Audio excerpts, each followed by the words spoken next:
When you are saying the economy, people don't have money, so don't tax them to provide, create jobs for others.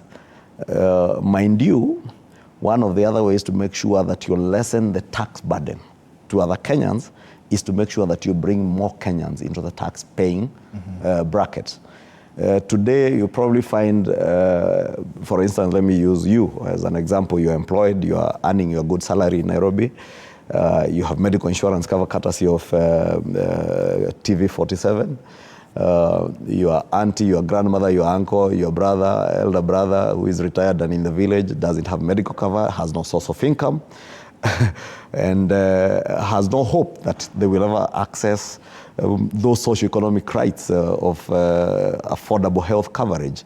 And the UHC program comes to guarantee your grandmother, your auntie, your uncle, your elder brother, and your unemployed cousins at home that they can actually now access affordable health coverage through the new Social Health Insurance Fund without even having to go through what was there before under NHIF that our elderly parents are being told at this age you're exempt, there are these exemptions. You can be covered for diabetes, cancer, we can only cover you for probably 3 or 4 chemotherapy sessions in a month, and you need probably 5 or 6, and the rest you have to cater for. Dialysis, we can only pay once or twice in a month, the rest you have to pay for. Now you're telling Kenyans you have that opportunity now under the new UHC model to have a health cover that has no exclusions, that will guarantee every Kenyan that they will be able to access affordable health care and at a lower cost to them, because you're telling people that you are paying 500 shillings, now you pay 300 shillings. Of course it comes with a cost to me and you. For you who is earning 1 million shillings. Let's go with you. You're most likely probably to make that million. You can use my example. Yes. Let me say for me, who probably is earning about 700,000-800,000 shillings, yes.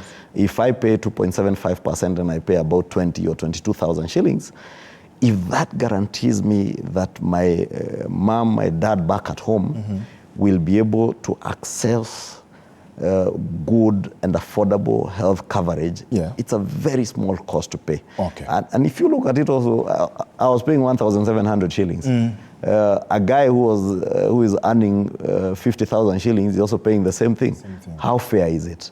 Therefore, we're having a discussion of me and you, sisi watu watai, is a discussion we are having without having regard to the guy back in the village. That farmhand to your mom who will fall sick and your mom calls you, Maringa, yule Juma wa ng'ombe amejikata mkono, ameenda hospitali, anatakiwa 5,000, and you send that 5,000 shillings. But today we're asking you, pay probably an extra 2,000 or 1,000 shillings.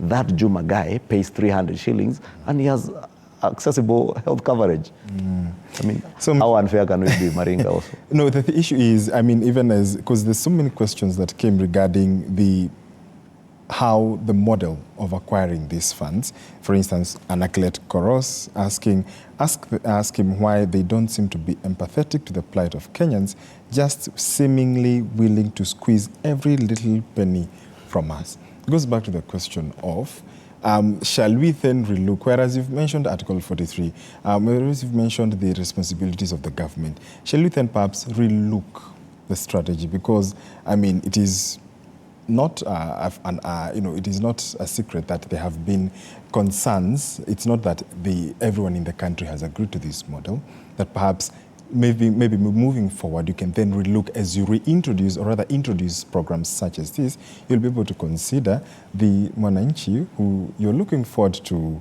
helping, who is already taxed. Empathy to Kenyans is what drives all these programs, Maringa.